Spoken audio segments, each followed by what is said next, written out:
Hello, everybody. Manly is here, and welcome to another episode of Universe for Sale.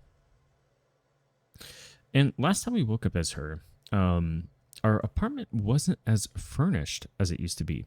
We have now some yellow decorative pillows and vines that we had bought from the store, and this prismatic fish.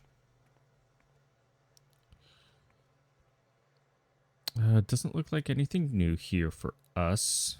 So let's go ahead and get dressed. And let's go ahead and make some universe.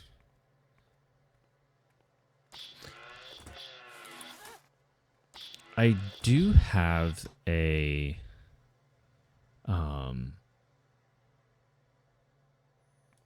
guide pulled up because these universes are really tricky to make.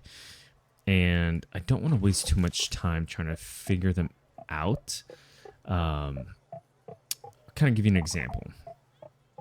So I'd love to find a universe where I can find impossible objects and materials. So the bold statements are what you need to go off of, okay? And so impossible objects and materials, according to our guide, is going to be eggs and rust. There are some, however, that require certain shapes too, and maybe we'll come across one of those.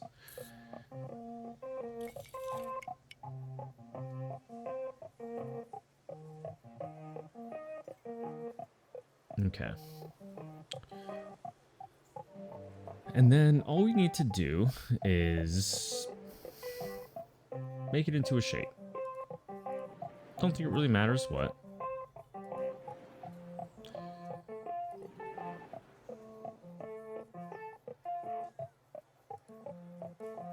Take a peek into here. In this universe, iron is the dominant element, so abundant that even animals are entirely composed of it. There is no room for soft or delicate creatures. Every being is made of metal, covered in rust and plates. Sharp and deadly plates, weapons with which predators and prey fight in glittering deserts. That seems impossible enough.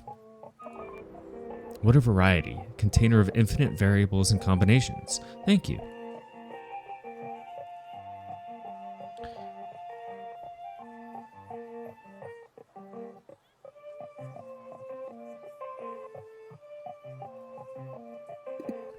Sigh, I want a universe where metallic robots like me are not discriminated against. So Bane wants metallic robots. So that's going to be rust and eggs. So probably very much like the one we just did. Okay.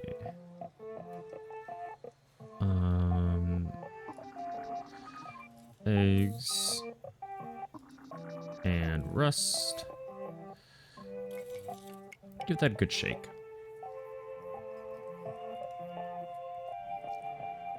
And we'll go ahead and make the same thing, shall we?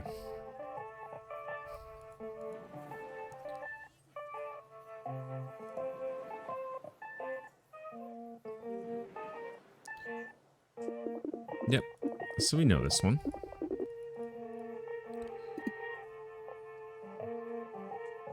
Let's see if he likes it. They look like me. How pleasant. And he does.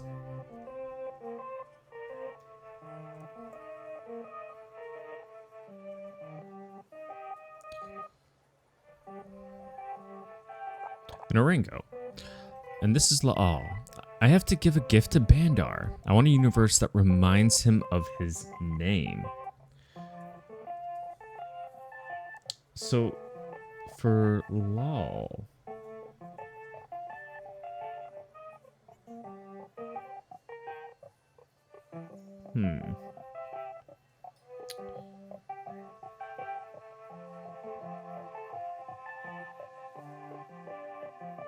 I don't see one for... I want a universe that reminds me of his name.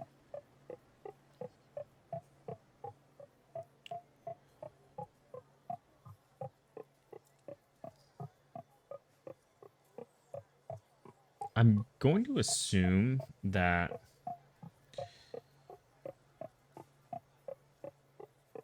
it's going to be like in the letter B. Um,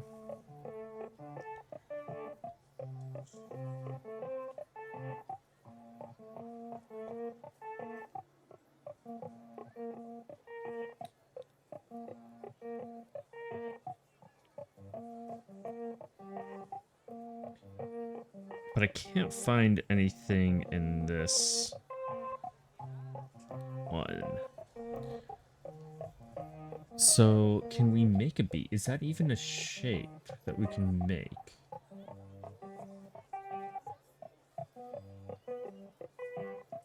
I have to give a gift to Bandar. I want a universe that reminds him of his name. Yeah, I would assume that it's gonna be in the shape of a bee.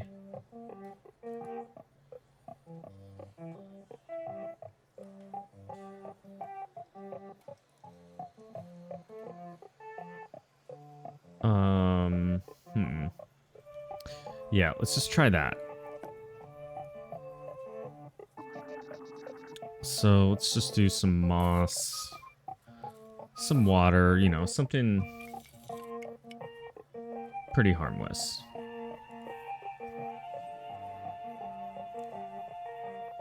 Okay.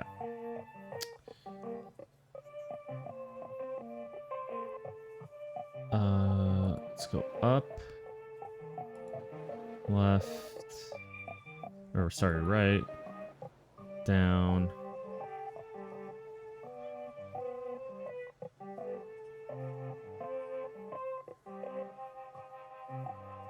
Let's see.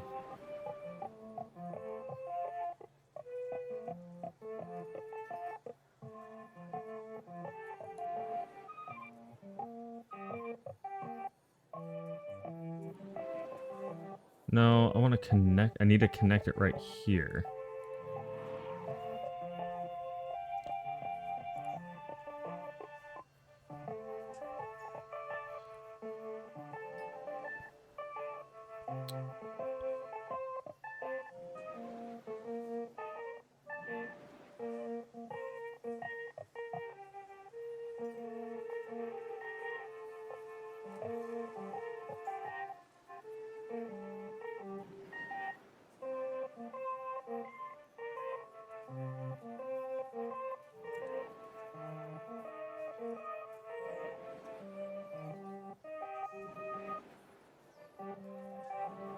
There we go. Let's take a look inside. In this universe, every planet is covered by a uniform layer of moss, a sort of omnipresent green invasion. A mossy monotony that stretches to infinity, but which has come to life after billions of years. In the midst of this green carpet, small civilizations have grown hidden among the mushrooms, tiny beings that use fungi as homes, peacefully populating entire systems. Let's see if she likes that. Awesome, B for Bandar. Beautiful, thank you. Glad we could help. Looks like we got about 2 more until it's time to sleep. Is this Bandar himself? Oh, it's Mota. I want a universe where large, strong creatures like ancient dinosaurs still exist.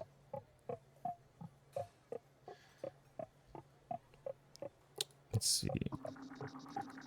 This looks like a bowl that Mota would like. And this is going to be eggs and eggs.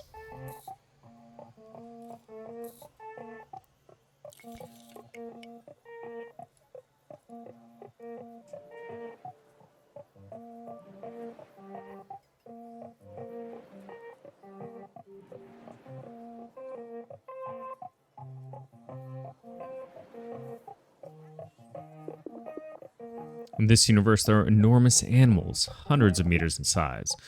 A rich fauna, but there is no kind of plant. Animals feed on other creatures, minerals, and sunlight.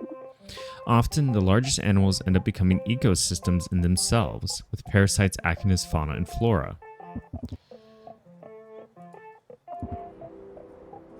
Great, great, big strong animals fills my heart with joy.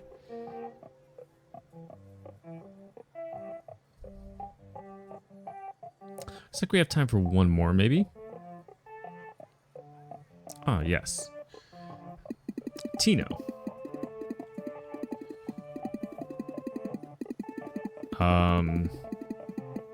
Alright. I'm not sure what he said, but let's just make him something. Let's do crystals and water, shall we?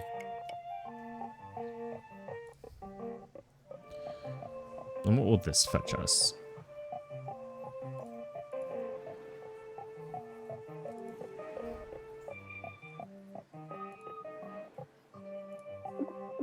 This universe is extremely dense and rich in energy. All the planets are entirely covered by luminous fluid, which vibrates and moves as if it were alive. In this incandescent sea, shapes and structures grow, which interact with each other in a frenzied and difficult to interpret way. Interactions similar to those of an ecosystem, fauna and flora, predators and prey, all composed of the same luminous material. This is a circular universe, where time, space, and existence repeat continuously, without beginning or end, following a predetermined cyclic pattern.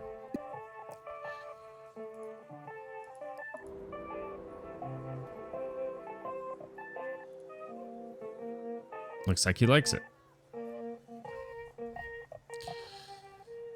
Might be enough for one day. I'm tired. No more working today. I have to recharge my energy. Shall we go to the market then? Maybe we can buy some stuff. I really want to buy that kimono, but it won't let me. What do you want, Lila? We have 1,000. Let's go ahead and buy that.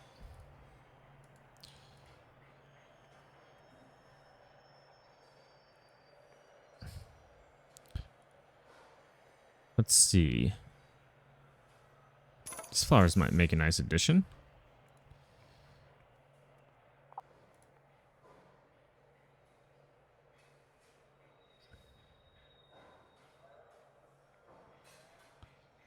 Maybe this octopus?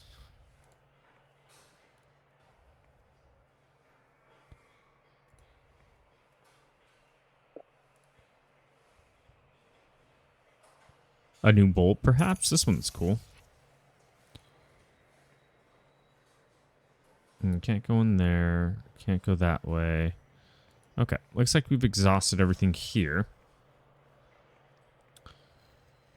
Best robot? Can we go inside best robot? No, we can't. Let's see. Maybe we'll get some books. Awesome.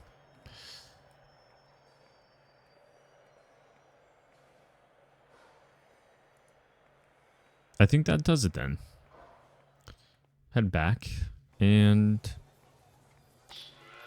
take it easy. Oh, look, we have our monkey up there. Or our orango, I think they're called.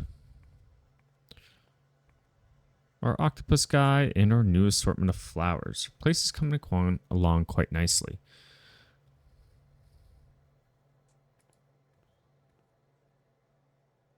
Let's take a rest.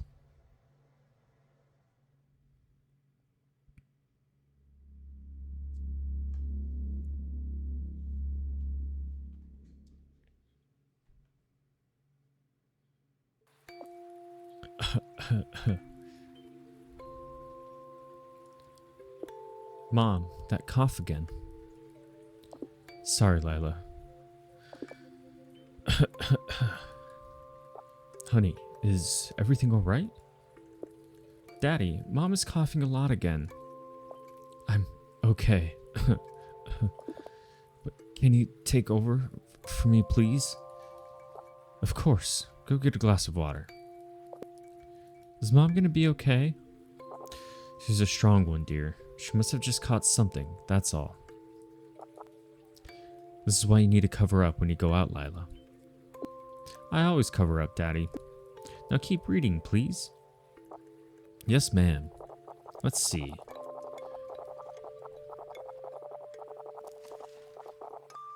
Mankind, progressing at frantic pace, rumbles and shatters and builds. Houses and churches and great halls of guilds. Its constant clamor leaves Silence, no space. Noises so fierce to pierce through the skies till they reach the ear of the child. And he who slept deeply when chaos would run wild, to mankind's cacophony was forced to rise. To wail he begins, decrying with rage, terrible sound that keeps him awake. The stars, aggravated by this massive shake, they scramble to help his fury assuage. They grasp at the space between child and creation. They tear it, stretch it, and knot, arranging its ribbons into a dreadnought, and then drop that curtain without hesitation. No sound echoed further in the void beyond space. The child fell asleep, no longer to awaken.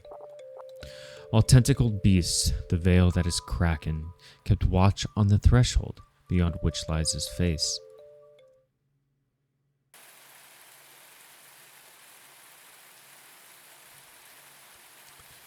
And we'll end it there. As always, appreciate you stopping by. We'll see you next time.